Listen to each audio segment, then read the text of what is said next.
G'day everyone and welcome back to the LPL. We've got some exciting games on the docket for you today, as we're all looking forward to fill out the arena in Hangzhou.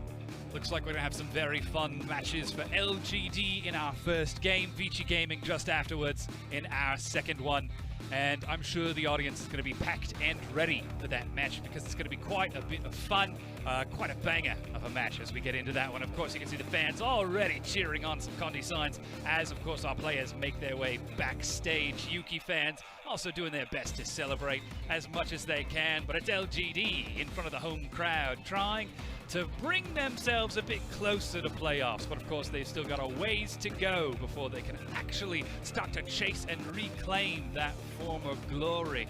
Of course, it's still going to be a few days away before we actually get a chance to see how LGD will be able to compete, because their opponents are fighting for the exact same thing. Vici Gaming just afterwards will be taking them on in their first match at 1-5. The new squad doing everything they can to take some wins. But welcome everyone, my name is Zach Rusty Pie. Joining me is Jacob Spawn Tabiri. How you doing? I'm doing fine. It's so great to see you, man. Welcome back on the desk. I don't know what kind of handshake this is, but I like it. I like what's going on here. You're definitely not Rusty, by the way. Absolutely. Yes, I'm Tahm. I'm finally back. It's only been a couple of months, but hey, it's like no time at all has passed because some things never change. LGD and Vici still hanging out down at the bottom of the standings, and it's a bit of a tragedy to see that some things don't change, but hey, it's also a little bit comforting.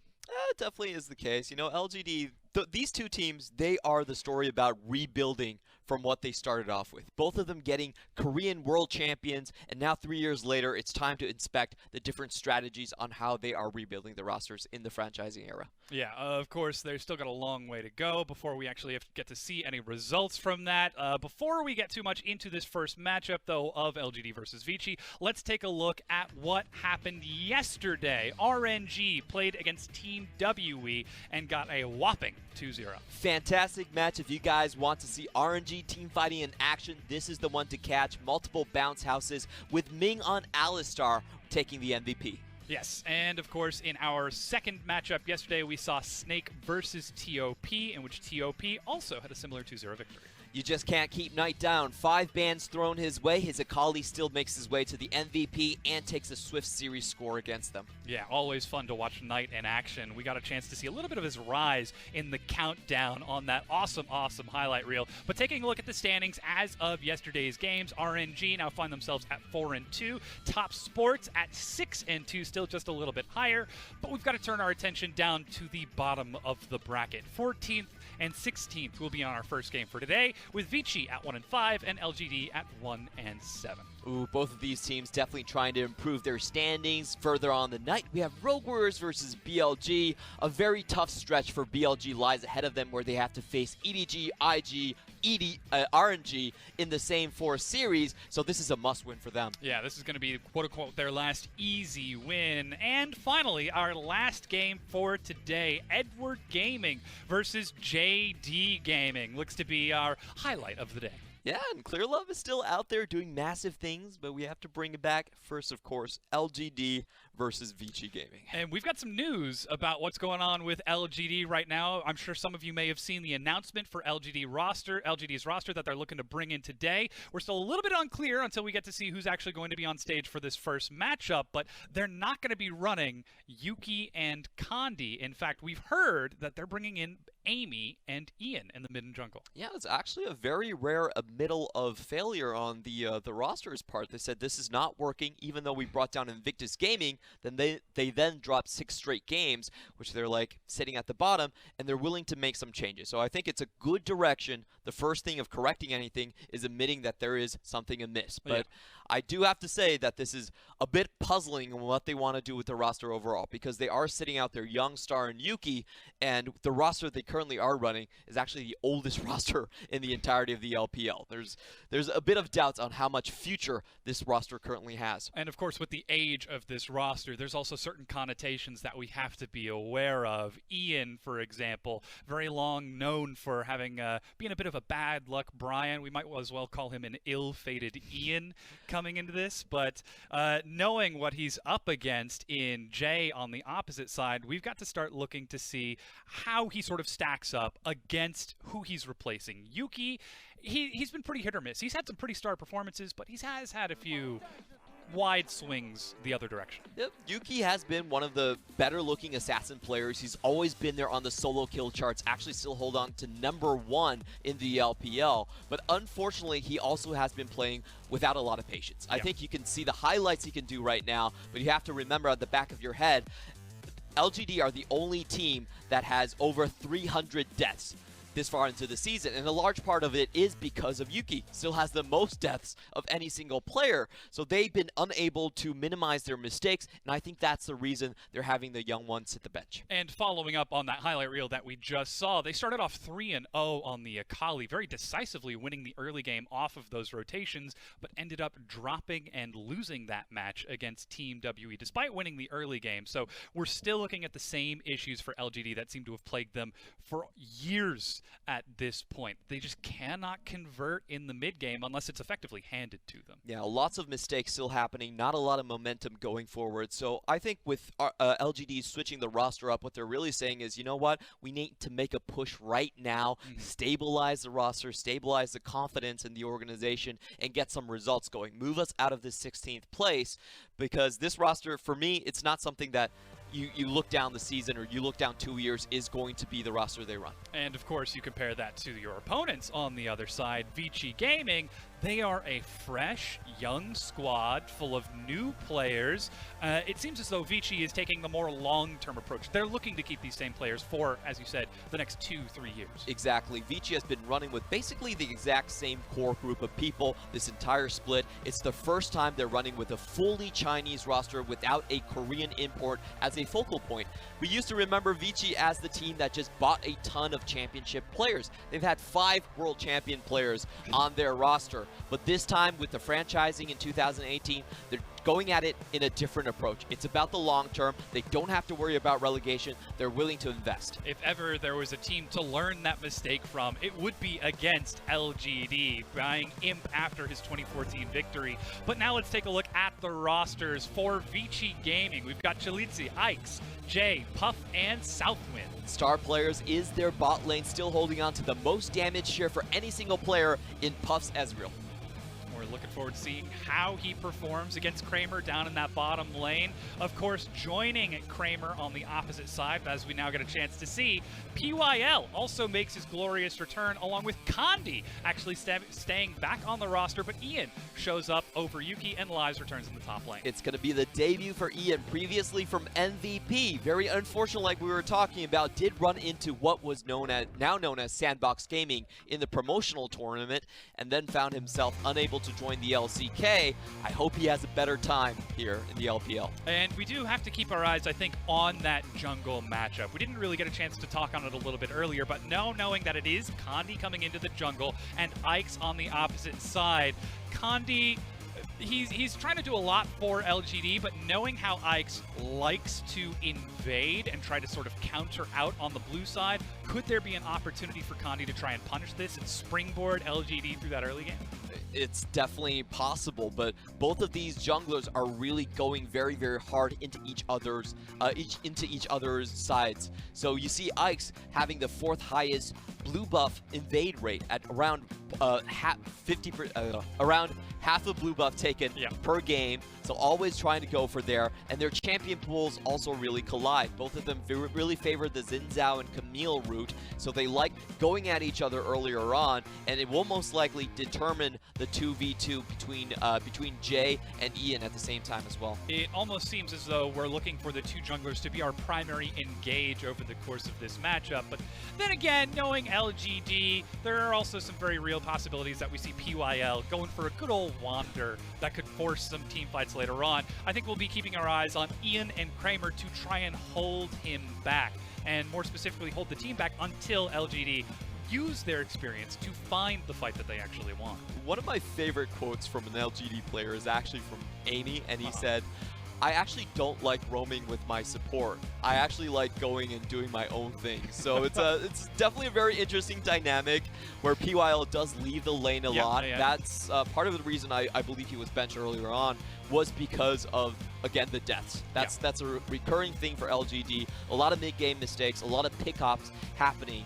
However, RD has actually matched terms of the death. Yeah. So they're actually swapping RD out, a very veteran player, but PYL has been the main shot caller, been the face for this organization for so long. They're going to give him another shot. I think the biggest difference that we have to highlight is how the two of them synergize with Kramer and how they're able to maneuver their way through the laning phase. PYL has the experience and sort of veteran play. If he sees an opportunity, he's going to go in and make it happen. RD still perhaps growing into that a little bit, and we do have to compare that to Puff and Southwind on the other side. Puff had a spectacular Ashe game against WE just a few days ago. I'm excited to see what he can bring against Kramer today.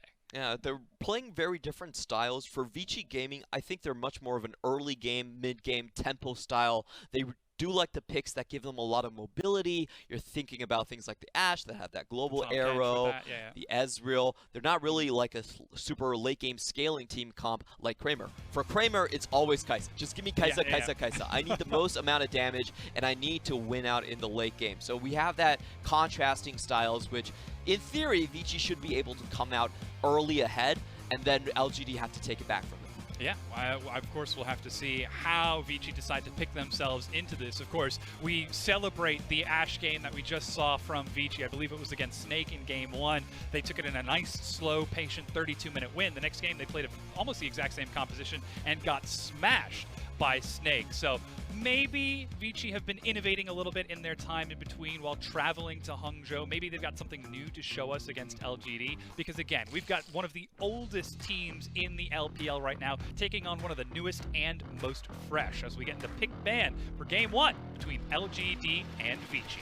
LGD showing a lot of respect off the bat, taking away Zoe, which has a 85% win rate in the LPL currently, and is one of Jay's best champion, Cassiopeia, standard fair across the board, while Vici are targeting Kramer. Like we were talking about, when Kramer has Kai'Sa open, he always goes for it. It's the LGD win condition to drag the game out. It should be noted, Lucian is open through this ban phase very early on, so we could see that very high Lucian priority roll through if Vici want to try to pop that early on. 10 seconds on the clock. This would be a bit more of a mobile style. We'll see if that goes towards Puff, and it is locked in. Ooh, and this is very dangerous for LGD. Immediately they go for probably PYL's best champion, and a champion that can provide the most protection in the Tahm Kench. They know it's going to be a difficult lane, and I like this preventative pick in the Tahm Kench, because one of Southwind's best champions is actually the Thresh. So you wanna kind of take that away from him without using a ban. If anybody ever gets hooked, you just gobble them up and try to carry yourself away. And ooh, and Akali locked in as well. So already looks like we're going to see some action with the mobility of these champions very early on. This is interesting. Ian's traditionally his best champions has been the ones that he can poke with. Yeah. His most plays career-wise has been the Corki. He's very good on Zoe and stuff like Karma, things that can really chip away at you and play that siege type of style. But this time around, he might actually be going for something much more aggressive. We'll see if that goes towards Ian, or if perhaps Ryze decides to take that in the top lane instead, if it gets swapped around, because as you said, Ian does prefer those long-range mages. To deal with that, though, Vici, they've already got themselves Lee Sin for Ike's and Galio. That is a little flexible. That could go to Jay or Southwind, though we haven't seen it go mid in a little bit. And Varus also going to be locked in. So we're seeing some pretty clear-cut initiate and engage from both sides, so no difficulty with any go-forward buttons this time. I really like the Varus addition back into the meta. We've been seeing him prop up more and more. He still has that range advantage against the likes of Lucian, and a lot of times he can win out in terms of the laning phase. It's been the team fights where it's been a little bit more suspect with how much mobility there is around coming from the mid laners, especially. So this is a very different take from LGD. It's more about keeping on pace with Vici Gaming through the early and mid game. Now we'll see what they're trying to do with the rest of their composition. I like the LeBlanc ban in order to keep that Varus safe. Even if Tahm Kench ever separates away, you already remove the possibility of trying to burst that down, as now Condi's jungle is going to be pared down a little bit. That Camille already banned along with that Olaf. Let's see what else he's got within the repertoire of champions to pull through, as Vladimir is also going to be very early banned last phase for LGD. They're, like you said, they're helping Kramer with the team fight, making sure that there aren't a lot of flankers that can just deal damage to him instantly. I like the LeBlanc ban since it's also a very hard lane counter into the Akali, so probably giving Ian a bit of breathing room. I'm really interested, however, in seeing what Jay can pull out, because Jay has had one of the widest champion pools, 11 played so far, and he really hasn't settled on a single type of style. We see him do well on the Zoe, we've seen him do well on things like the Assassins, like the LeBlanc, and a lot of different picks in between. So I think that's going to be a deciding factor on what Jay can pick and what can allow him to actually take hold of the early game. Vici Gaming, much more about mid-game control, mid-game tempo. They're not really big on the big 5v5s. They're more like an EDG, I would say, in terms of their playstyle. We saw this almost exact same composition out of LGD just a few days ago against Team WE with that roaming Akali, though it was Yuki who was playing it. It was even in the highlight reel just a few minutes ago. So it looks like they're sticking with the same strategy, but Ooh. That's a Sivir locked in here. That's spicy. Now, Sivir doesn't actually do well in the lane against the Varus, but what this opens them up to do is use the Lucian mid, which is a J special, to try and counter the likes of the Akali. Now, we actually haven't seen this matchup ever happen in the LPL so far, so I'm very curious to see how that should go. But to me, it seems like a rather dangerous situation where if the Akali hits 6, I'm not sure the Lucian is really that well situated in the mid lane. Yeah, it's certainly going to be scary, especially if Ian gets any help from Condi in that lane, or perhaps a roaming Tahm Kench that just appears behind him. It'll be real tough if Jay ever finds himself overextended, but LGD, they're going to round things out with a Ryze lock-in to finish off their composition, and just like that, we've got our 10 champions for Game 1 between Vici and LGD. Spicy combos all around, really trying to play different styles. For Vici Gaming, this is a very hard nudge into the mid-game team fights.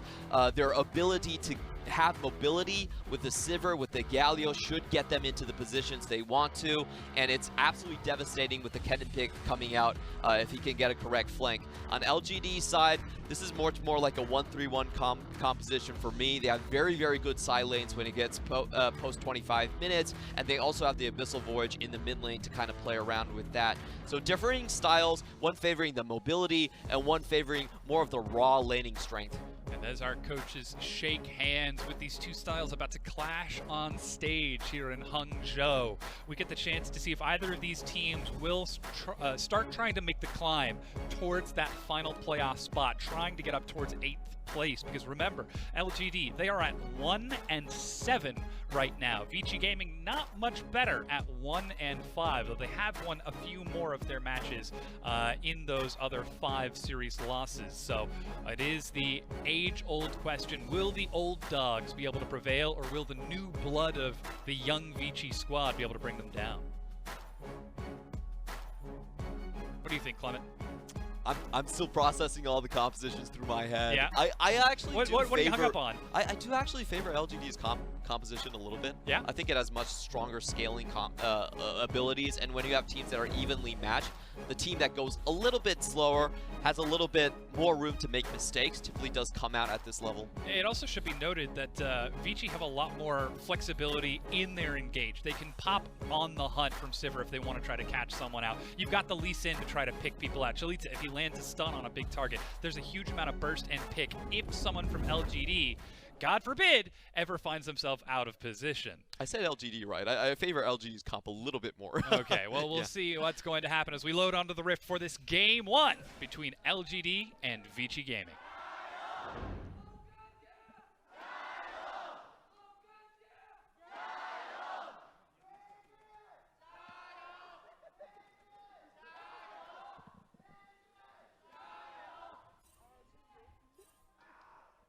Still a chance to continue. Well, we'll have to see how LGD transitions their way through the mid game, if they can make it towards that very strong Varus, Ryze, Akali late game, as Vici will hit their stride in that mid game. But already some of these crystal shrines going to be prioritized by both sides, as LGD moving forward as a unit to protect Condi. Double ward. Ooh, that does not speak well of the communication, but at least we can see the LGD members smiling about it. They're laughing it off. It's the first time on the Rift with this group of players, so they're not too worried about it yet. It should definitely be noted, a positive mentality is very important, even if you are bringing in a handful of these older players. But starting off, Looks like we've got some pretty standard starts. Kramer heading down bottom, trying to get some damage on that wave as Chelizi is going to get a ward on Krugs to see if he can keep an eye on Condi. Pretty interesting, and we're seeing Kramer actually go for Hail of Blades, so this could be a situation where he's trying to pop those blight stats, get that auto attack in really quickly. He does have a bit of bonus magic damage on him with the W, and if he's lucky, he could just surprise people. Varus himself is already a very skill damage based champion early in the laning phase. If he can also get a lot of damage with the auto attacks, this could be a lot of surprising burst. I mean, we can already see Kramer pretty aggressively walking up onto Puff and Southwind, who've been trying to harass the wave out, as Ian just trading for some minions under the safety of this turret. It is quite difficult for the first few levels, but once level 5, level 6 rolls around, it's going to be tables turning real quick. I don't really think this is a great matchup for the Lucian. It's going to be very hard for him to actually avoid the damage coming out from Ian. And you can see Jay already going for the exhaust, knowing what's going to come ahead. And you have to remember, this is patch 9.2, so Akali's still very viable and still has that sustain attached to the Q. Now we'll see if Jay can hold his own. He's trying to use these early levels to control the wave as much as he can, but Ian's already starting to get some wave control. And even with Ike's pathing through the lane, trying to control the scuttle, Ian, ooh, I was just talking about how good you were, Ian. Now you take a big hit and you're forced to trade flashes, though Jay will take a turret shot on the far side. Oh, that was absolutely beautiful trading from Jay. You really don't expect the amount of damage after the press of the attack procs. The extra 10% you can deal on to Ian, really making a big difference there. And already both flashes down. We talk about those early mistakes turning the entire lane over. Well, what if the mistakes are evenly traded between the two? Ian, oh, he's thinking about it. He's got the Ignite auto attack and a quick dash back to the minion, in and out, just to keep Jay on his toes. Forcing him out of lane, and this is a situation where Jay could lose a lot of CS. He's trying to surprise Ian and poke him out and see if he can get a cheese kill, but Ian playing too safe for that, so massive win for the Akali. Yeah, that fleet footwork going to provide even more sustain to help keep Ian topped up as PYL and Kramer trying to control the wave over here. Now, while we've been watching the mid-lane trade interactions between Ian and Jay, both Condi and Ikes have been maneuvering pretty aggressively around the map, though it should be noted Vici have been tracking Condi. Take a look at the ward at blue buff that spotted him well in advance. They've got the Scuttle Crab in Blue Side River, and even a second defensive ward just in front of the Tribush down bottom. So Vici trying to keep their eyes on Condi.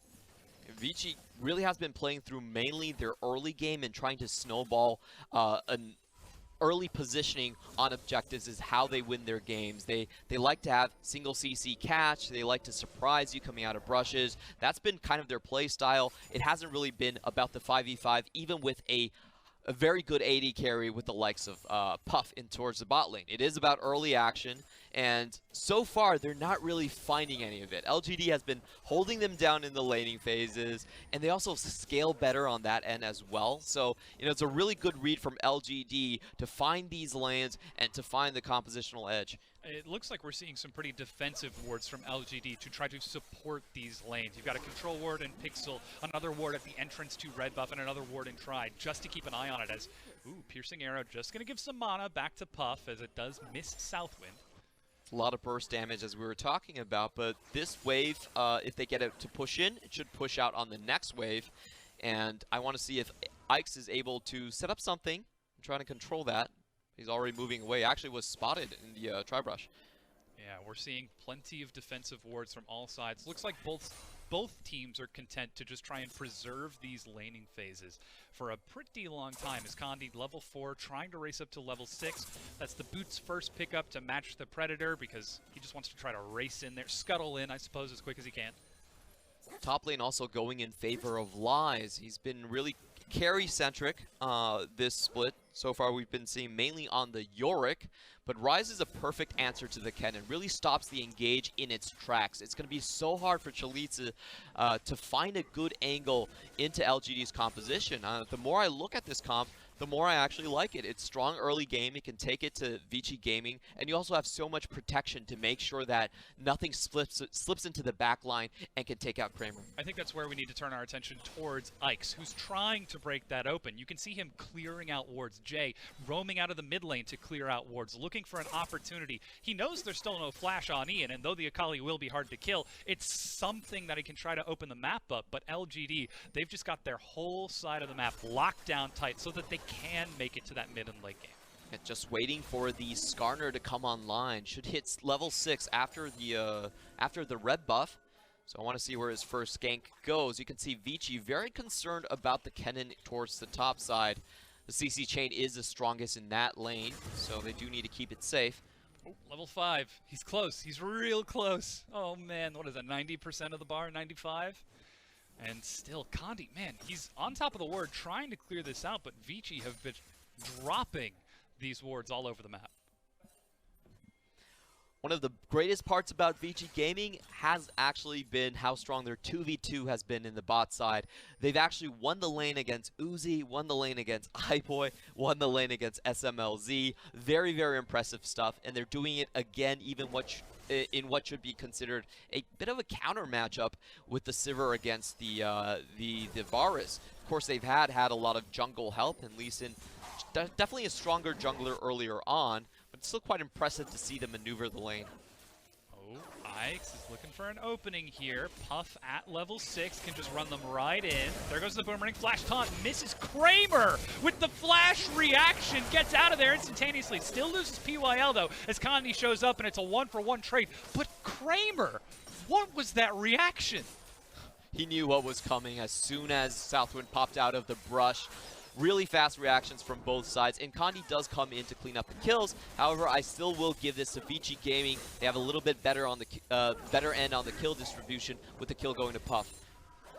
It's not going to result in any turret pushes or any turn onto the Infernal Dragon, which could be important, but watch how quickly he just pops out.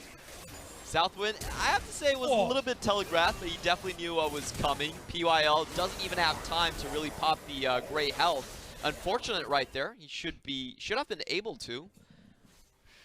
Always love the AD carries of the LPL, even if it's just a tiny thing like avoiding a gank. But with that pressure pushing down bottom, they will turn their attention towards the Infernal Dragon. I'm not sure if they saw Ikes on the top side of the map, which prompted them to turn onto this, but still, it's LGD. They're down 400 gold, but will find themselves up in stats once they take this dragon. Nothing that can be answered at this point. Herald's still not up. It's probably a move done because they were expecting the blue handoff to come out of the top side. That does leave Ryze pretty open to this 3v1. Yeah, already you can see Jay, Ikes, and Chelizi over the wall. Realm Warp, he's stunned and locked down. Doesn't find his way out. Chelizi finds the kill. Very easy stuff. Good fundamental play coming out from Vici. That was a situation where I felt Ryze could have backed up just a little bit more. Just a little bit more. Skarner just showed himself on the map, and they knew that with a blue handoff and Lucian disappearing from the mid lane. Should have been a pretty clear signal for him to be out of that position. Yeah, doesn't burn his flash though, just decides to give it over. Instead it's Chelizi, I believe, who flashed in order to land the stun. And some of those minions will be missed unless Condi picks them up. Still, all in all, not too much of a detriment to Ryze's PYL. Even using the emote, it's like the champion was made for him, if we're being completely honest. It has been PYL's best champion, by far. It provides him with a lot of HP, so he doesn't fall down as easily. But I really wonder if those emotes are going to cost him later on. He's putting a target on his back for sure. Well, honestly, you would rather have the Lee Sin, the Kennen, the Sivir attacking the Tahm Kench instead of the Varus, instead of the Akali, instead of the Ryze. So maybe some deliberate mind games. Fair. He's saying, attack me, I'm valuable, trust me. For sure it's just his habits right there, but PYL doing a great job of delaying Puff's back, and it's going to cost him 2 turret platings down in the bot side. So close. Oh man, that Sivir wave clear keeps the turret still standing, that plating still up. So a little bit of gold for LGD to take, still 3 minutes on the clock for that plating though. So I was wrong. They only got 1, so 160 gold going over to the duo. It's close. Unless Puff finds himself pushed out, I think we can expect LGD to continue the pressure down here. I mean, they've even got vision on Ike's, and Condi's on this side of the map already. Yeah, the bad backing position from Ike's. They know he's going to be off the map for a long time. And just look at this setup. LGD know that the Herald would not be contested. They're already heading over. Ian trying to roam on over there. Jay is pretty effectively keeping an eye on that as he's able to place a ward. I believe he might have just spotted Condi there, but Condi, he's got the flash impale. He goes for it, but Jay with the dash and flash escapes. Well, it looked like a situation where Condi might have been able to get his impale off, but settled for the flash trade.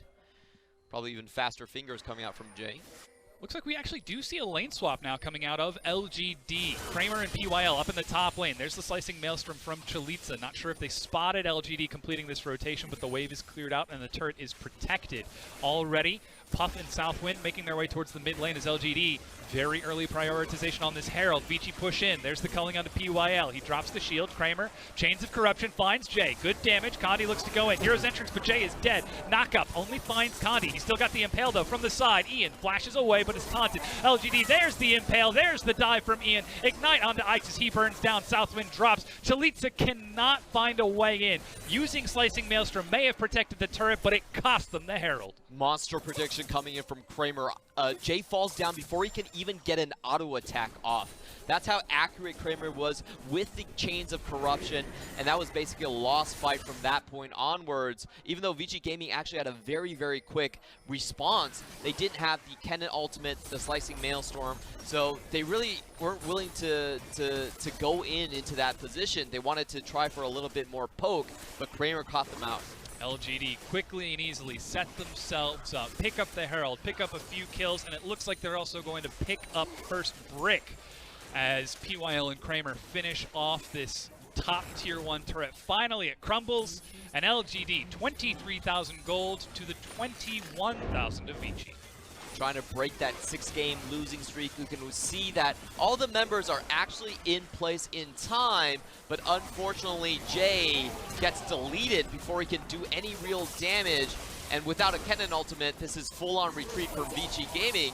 I actually don't think Ian even really needed that flash, but just to be safe, still expends it.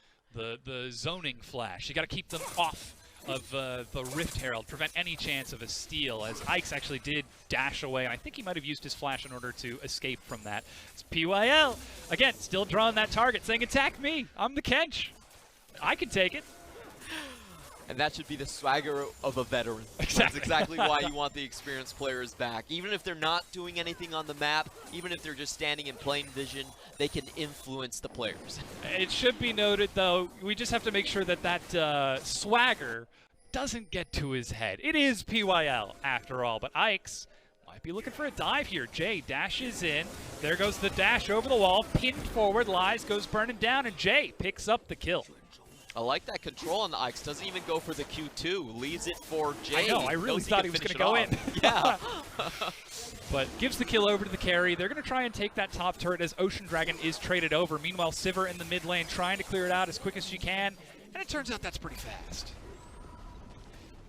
Things going over back to Vici Gaming. They're pulling the gold lead back. And this should actually help them out in the 1-3-1 scenario. Ryze doesn't look like he can really face up against Lucian anytime soon. Ian, again, baits out the very early Slicing Maelstrom, eats a stun, but here's Condi. He's got the impale, pulls it right back in. Oh man, even the Abyssal Voyage, as that's Kramer joining him as well. Immediate pings onto the mid turret as Puff is trying to push that wave. LGD might have overcommitted a little bit for that kill.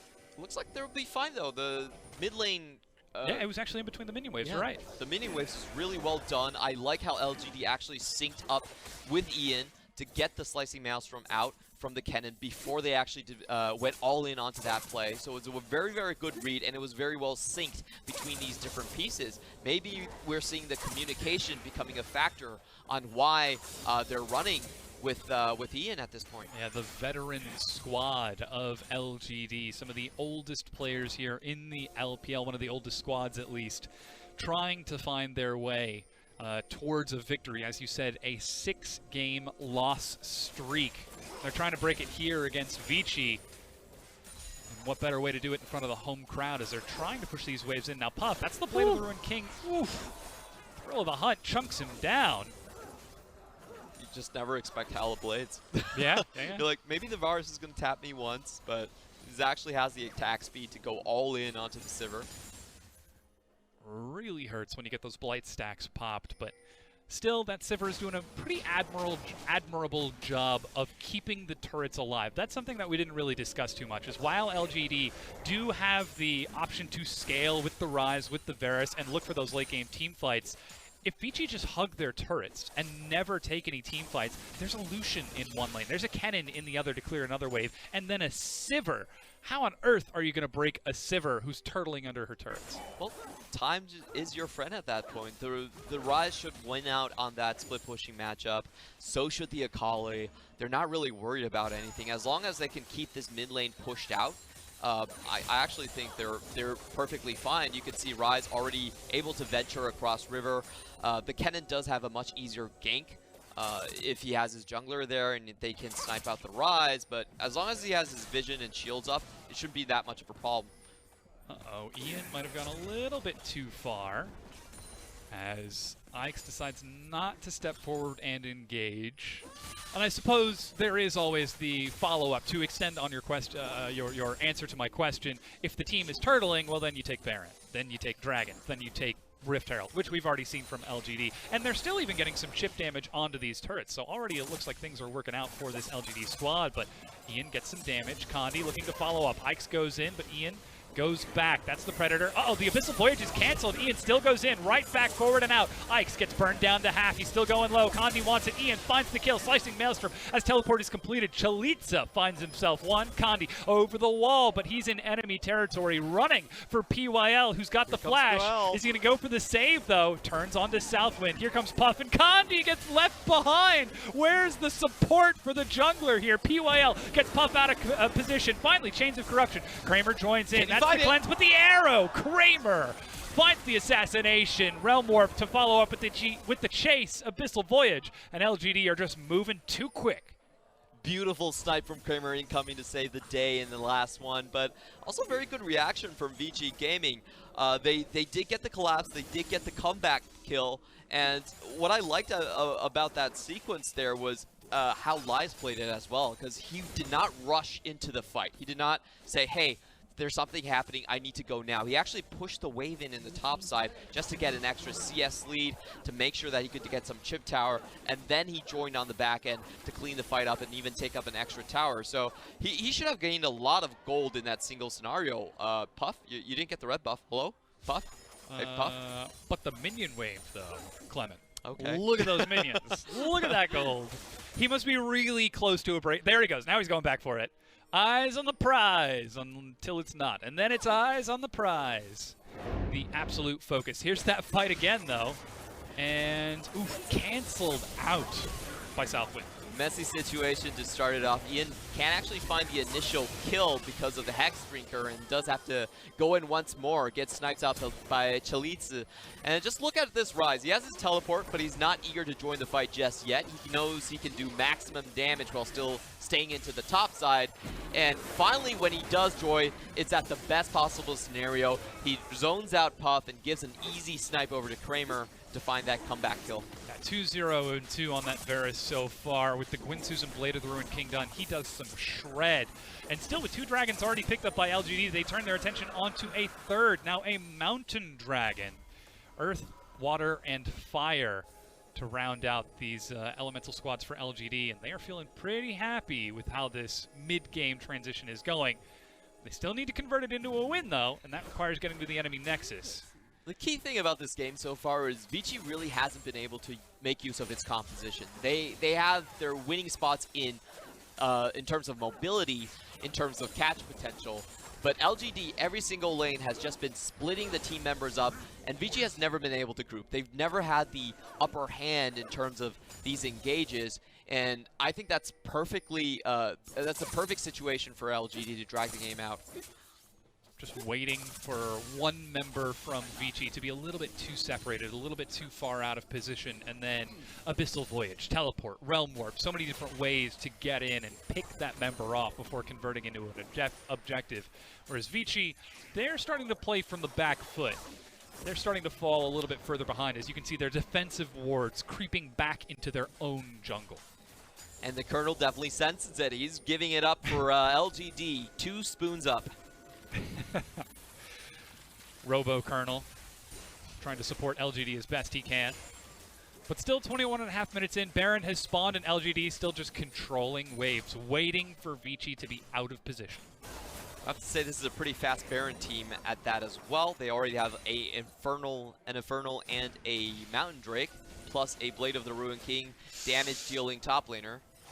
Ooh, there's the Chains of Corruption. Condi walks it forward. Oh, it's actually going back in for Southwind. And he ends up going down to Ian. Smart play from LGD. Someone had to check. Yeah, just playing that vision, playing around Baron, and Vici just a little bit too passive with that defensive vision, lose their support, and now it looks like they're set to lose the mid lane tier 1, though Ian, ooh, Spell Shield goes up onto Puff as Ian misses the daggers.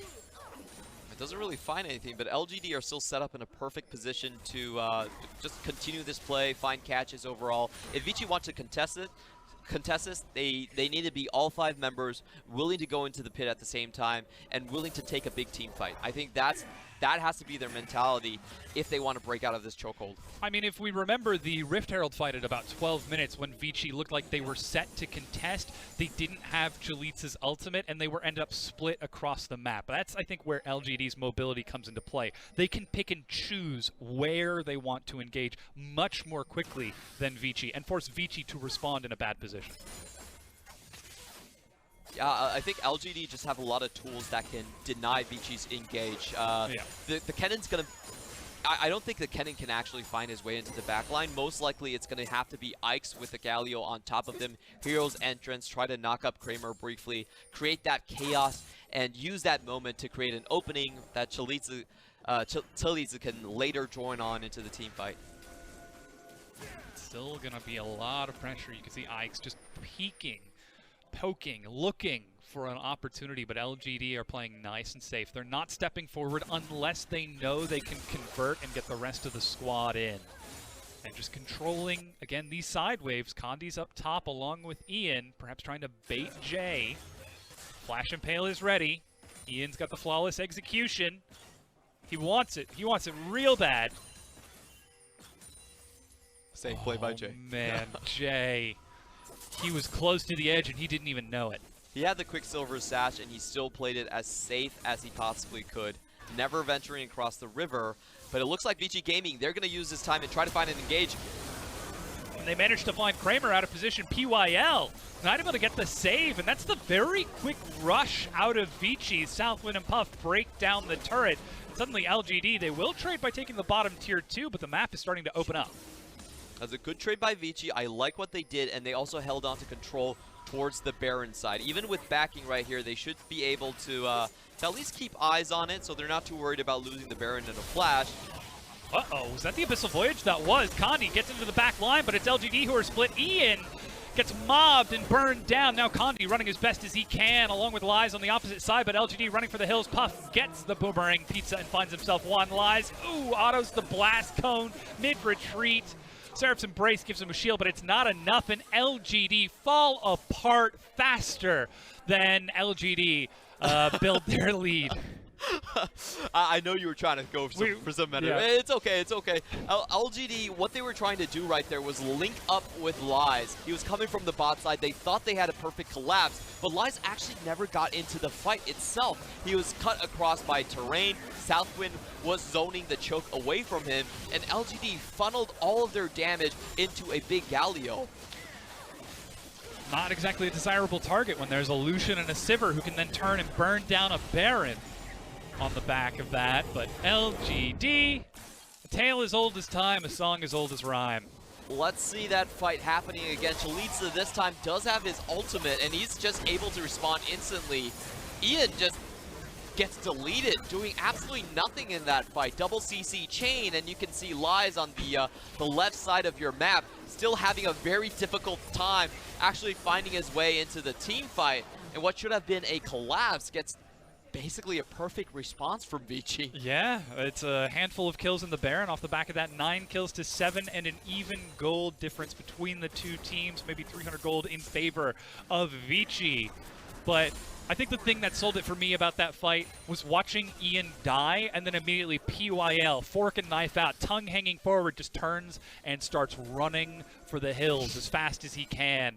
So very true to the LGD style. And even with 4 elemental dragons, now it's Vici who are starting to control the map. They still need to respect their side lanes, though. Definitely the case, but at this point, I feel like Vici have enough velocity in their mid lane to really just push it out and then turn around to punish these side lanes. You can see Ike's already searching for the potential engage. Very good play by Ryze to take himself out of that situation.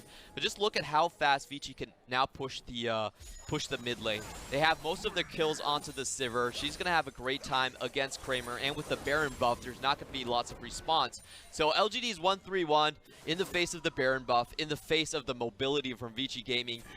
Starts to fall apart. Ultimately, it does end up being a bit of a trade. 2 turrets for LGD. As they take the bottom tier 2 and the top tier 2, bringing them to 5 turrets to 3. And Vici, they're still looking for it. They've got 90 seconds on this Baron buff while the waves are starting to push in. The only one that they need to worry about really is bottom, and now that Ryze is mid, Vici might have an opportunity to look for a tier 2 siege. As you can see, defensive pings from LGD both top and mid. Now the key thing is Chelizi and how he can find his engagement towards the back line. LGD looks like they're not even going to contest at this point. A lot of good Banshee Veils being bought. Also with the Quicksilver Sashes, so it's going to be hard for LGD to keep the entire composition back. They're going to have to hit multiple skills to deny that Kennen. Still Chelizi just hanging out, looking for an opportunity. Vici clear out the golden triangle behind Baron to maneuver back between that top and mid, as both the top and mid tier 2s look like they're going to go down. Yeah, just now broken down by Jay. 5 turrets to 5, gold advantage Vici. They're still pushing this wave in. Teleport coming in from Ryze as PYL takes a couple of chunks. Kramer looking for 1, holds on to the change though. I like how hard Vici is pressing the issue at this point, forcing out the teleport from Ryze. They know he doesn't have the push potential to really equalize this. So a lot of times, newer teams in this situation, it's like a game of chicken. And a lot of times, young rookie teams will be the one to flinch first. They'll be backing, but Vici know how fast they can get their engages off, and they're taking it, and they're really forcing the issue. That's the Realm Warp. Ryze teleported and now has Realm Warped to get all the way in as he's trying to clear out both top and mid, but Vici break down the inhibitor turret and convert that Baron into what is now a 2,000 gold lead over LGD. And just like that, LGD stumble and fall, backpedaling not to lose the game. That's such a classical LGD. Yes. Yes, it is. It's so. It feels like you're seeing LGD's entire history play out in front of you. 2016, 17, and 18, right here in one game. Yeah, it's like you're doing so good. You have all the pieces set up. It looks great. And then there's just one play that ruins it all, and the aftershock of that play echoes around the map. And the burden of that play still hangs so heavily on LGD where they can't get out of it. They're actually being choked and strangled by Vici Gaming that frankly had no business to be in this position given the early game. And it's not even that LGD found themselves defenseless to be choked and strangled. It's as if they reached out, picked up the hands of Vici, and placed it upon their own neck. LGD put themselves in that position thinking they had the opportunity to take a fight, but with Ian dead, with Kramer back at base, it just did not work out. And now it's Vici who control the map. Baron's up in 60 seconds, Ocean Dragon in 20. LGD, they've got their sights set on this Baron as they're once again trying to reclaim control over that golden triangle. But already Vici controlling their side waves. They push out bottom. Looks like they're going to catch top and then push through mid. It was 5-0 in terms of Herald and Dragons for LGD. That's how much map control they had. And it really does show you how important those mid-game team fights are in this current meta, because the towers fall down far easier than compared to something like the earlier, or to Season 8. So once you have that big mid-game team fight, it's past 14 minutes, the towers are made of paper. Yeah. You get completely snowballed in one side. And we've really been seeing that as kind of the most critical thing in these patches in most of our games. Whoever really gets that big wipe in the mid game, just has absolute dominating control afterwards. It should be noted, though, that LGD still get the third Ocean Dragon as Vici back, and LGD simply walk forward and get it for what was effectively free. And speaking of the importance of those mid-game team fights, we've got some really big items to try and break that apart. 4 items on both AD carries. Looks like 3 items just about on both Jay and Ian as PYL. He's going to eat the culling, happy to put up the shield. On the side, it's Condi. He drops Predator, gets kicked into the side. The knock up the taunt on the 3. Slicing Maelstrom follows it up, and LGD are falling apart. Ian running as far as he can. Lies trying to book it out of there, but he goes down, chased away. Kramer pops back up with the GA, but his team is dead. His chance of turning this around is slim to none, and I'm sorry, Clement, but Slim is out of town as Vici are looking to take the inhib. Can Kramer actually get out of this? He's trying to go for the 1v2. There's the taunt. Oh, he actually managed to find one. Turns on to Southwind and forces out the stopwatch. Teleport is being used by the Kennen to get in there. A double kill, but Chelizi is on the way. Ward inside of the turret. Now Kramer, he's got vision. Hail of Blades, popped. He walks it forward, gets the blight, lands some damage, and still Ian holding the fort back at the Nexus. Kramer, one man against the world. Can he hold his ground as Ian clears the minion waves and Vici overcommit for these kills? Ian even finds himself a kill onto Jay in the back and is continuing to chase it down with PYL as they're trying to chase down Puff, and Kramer, the man on a mission, escapes with his life. He's going to walk into Puff. He's going to walk into Puff, and he wants the 1v1. Spell shield for Puff, saved by PYL, and Kramer survives. And with the sustain and the ocean, this is actually just going to be Baron. Oh my goodness, they've actually done it. The Realm Warp to get in there. PYL is trying to zone away Chelizi. Puff healing up. He's already back up to full, but here comes Ice. Baron down at 3,000 health. Chelizi can't get in. LGD, get the Baron! Kramer, can you possibly carry any harder? Oh my goodness. This man deserves a raise, a massive raise. You can see him right there on the cam, breathing out a giant sigh of relief. I'm not sure if that was a sigh of relief or a sigh. Exasperation, yes. But let's watch that again from the beginning. Yeah, I have to say, this is a position that LGD should not have put themselves in. There was no flank coming in from Vici, but Southwind gets a 4-man taunt anyway. It was a little bit too easy on that end, and you can see with the instant CC followed up by the Kennen, the disengaged tools didn't have time to really show up for LGD. No Realm Warp to keep them out of that position. Chains of Corruption already a bit too late on the engage, so it was very questionable engage by a very questionable position for LGD to put themselves in. And I was actually very surprised that Vici was able to get such a picture-perfect path into the back line. Yeah, Ikes, I mean, finding the Dragon's Rage to get the knock-up onto Kramer and the immediate follow-up taunt from Southwind to lock him down. Quick reactions from Vici to find an opening. As LGD, like we said, they find themselves out of position, they get punished. For the second time this game, though, it is Kramer and Ian who managed to hold the ground for the squad and cover up these mistakes. They're holding up the bandages, they've got the gauze, they've got the med kit open to try and stop the bleeding. Will it be enough as we are, once again, dead even in gold, Baron on LGD for 2 minutes? I cannot imagine the amount of tilt Kramer would feel if they don't actually win this game. Oh boy, that would be the series right there. Just think about how much this man has carried. Herald team fight, he finds Jay with the Chains of Corruption, makes it an instant win, and then his team gets basically wiped in the mid lane. He plays a 1v3 game. And we do have to celebrate his opponent as well. Puff on the other side is 6-0-3. Full build to try and match that. This really is a game of 80 carries versus 80 carry. The rest of the team is mostly accessory at this point as LGD are just continuing to push forward. Do we call this a 2v8? Is this technically a 2v8 where the... Which 80 carry can hold their team in check the longest?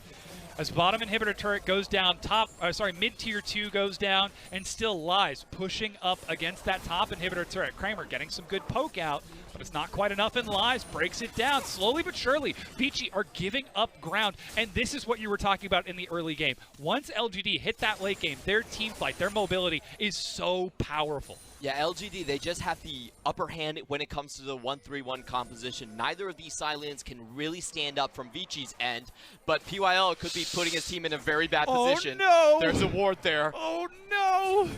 Uh-oh, there's the Sonic Wave. PYL, don't you carry him to Kramer. Don't you do it.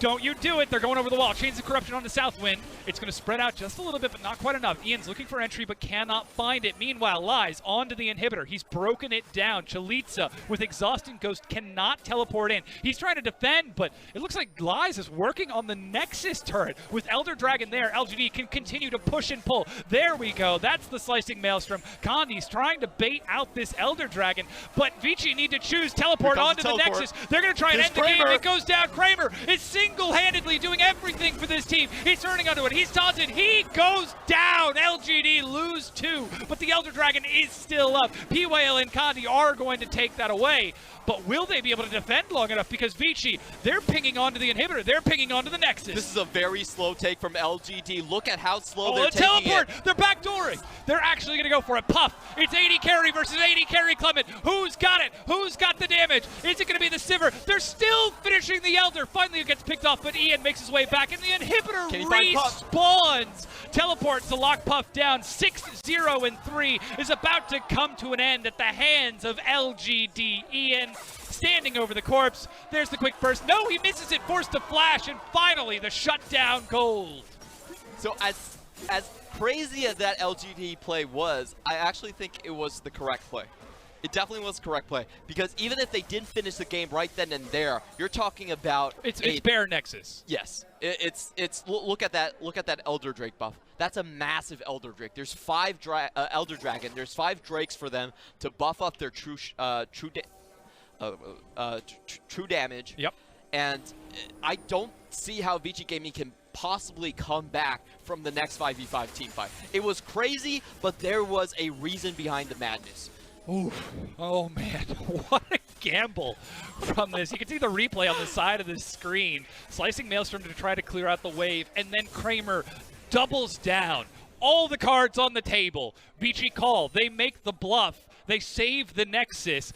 Vici call with an all-in of their own, and LGD turn it back around. It's a double bluff, Clement. Who is telling the truth? You know, the worst case scenario that could have happened right there was if Puff actually went towards the Elder Dragon and killed both members there. Because at that point, with 6-0 and 4 against only a Skarner and a Tahm Kench, he could have killed both members. And that probably would have been the worst scenario for LGD, but they actually calculated their defense very well. Ian still was able to go back to base, 1v1, no problem. Doesn't matter how fed the Sivir is, he should be able to handle that. So there were no real threat of losing the game right then and there. And they also had the Elder Dragon to back it up. So as crazy as that was, I actually think LGD played it well. Played it decently. Yeah. Finally, some craziness pays off for LGD, but 39 minutes into game 1 of this set, they instead decide not to focus down inhibitors or the inhibitor turrets or even the Nexus. They turn instead towards the Baron, still playing it patient, playing that 1-3-1 to keep Vici split apart and force them to make bad decisions. The trade-off is that Elder buff is falling off in 15 seconds. So it's just going to be a straight up 74,000 gold to 76,000 gold. Who's got the team fight? I honestly think LGD should go for another fork. They're going to have full map control with how strong they are. And look at Chelizi. He can't leave his base at this point. If there is a ward somewhere behind this, Kramer could pull the same tricks. They have Abyssal Voyage and Realm Warp to do the same things. Teleports back up for Ryze too. Yeah, so LGD, all they need to do is actually just play the 1-3-1 game. Make sure they draw Vici Gaming out of their own base, and they could instantly finish the game. And look at Chelizi. He knows it. You were just talking about the Abyssal Voyage, Realm Warp teleport. He is hugging that Nexus, sacrificing minion waves and lane pressure to prevent the back door. He is a walking sentry right now, getting 0 gold, but for his passive income, just so he can land the stun with Slicing Maelstrom if LGD do backdoor. Because all it takes is a single ultimate from PYL or Ryze to get back there. Some way, somehow, I feel like Vici are still going to come out of this. I know, right? It's a weird feeling, but you feel like Vici can actually come out of this. Yeah. The best they can hope for is a full team wipe of LGD. That's how they're going to win the game, but it's very hard to do. That's an early exhaust as Jay gets chunked down to half. Bottom inhibitor broken down by Ryze. Middle inhibitor about to go down too. LGD, they're not taking any chances. Still Chelizi is hugging the Nexus as minions are starting to flood in. 2 minutes on Baron. Triple inhibitor down, and that's the save. Ike's goes in. Kramer gets knocked up and eaten out, but the knock-up onto the bottom side of the fight. Lies eating some damage. He goes down low. Will get popped as he goes golden dive in for me, and as he's looking for one, Kramer finds himself a kill onto Ike's. 1-for-1 Puff is on the fountain, but Kramer finishes off the Nexus. Finally, the carry pays off, and the 6-game streak is done. LGD find their Game 1 win. It was a great flash at the end from PYL to make sure Kramer did not fall back into the composition of Vici Gaming. Such an entertaining Game 1 we've seen between these two teams. Topsy-turvy at times, definitely unpredictable, lots of crazy moves. But LGD, finally, they show some of that experience on this roster. We're talking about currently in the LPL. This is the roster with the most seasons between all of its players, and it finally shows in this crazy game. Yeah, it absolutely does. I mean, you can see that gold graph swinging top to bottom to top again. Look at the damage, 25,800, 26,500. Just about even between those 80 carries too. This was a close game either way. Even though LGD had solid map control, they could not get over the LGD factor. The sword of LG Damocles hanging over their head. It did wound them a few times, but ultimately, it's Kramer who closes the game out for LGD. Yeah, casting LGD games is frustrating because they never really win the way you think they will. Yeah. You look at this draft, and I think this draft was so well done from UDJ. They nailed down what Vici Gaming want to do. Vici Gaming, they are an early tempo type of team, and you can shut them down with just getting all the better laning matchups and turning that into the 1-3-1 composition. It looked like it was working very well, and mid-game happens and LGD win because of another thing. Yep.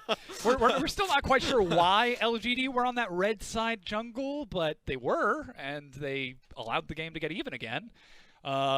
But I want to come back to something that you said a little bit towards the end of the game.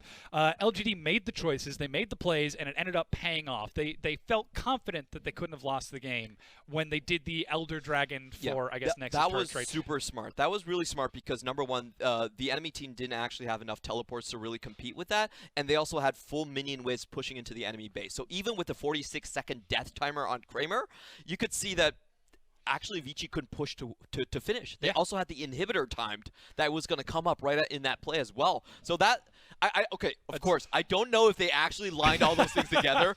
I'm not sure. Tracking the timers. But if it was the case, it was pretty smart. It was pretty smart if they actually did time those things and together. Even if it wasn't, it still ended up working out for them. That said, that's game number 1 for LGD. We're going to take a quick break, but don't go anywhere. The LPL will be right back.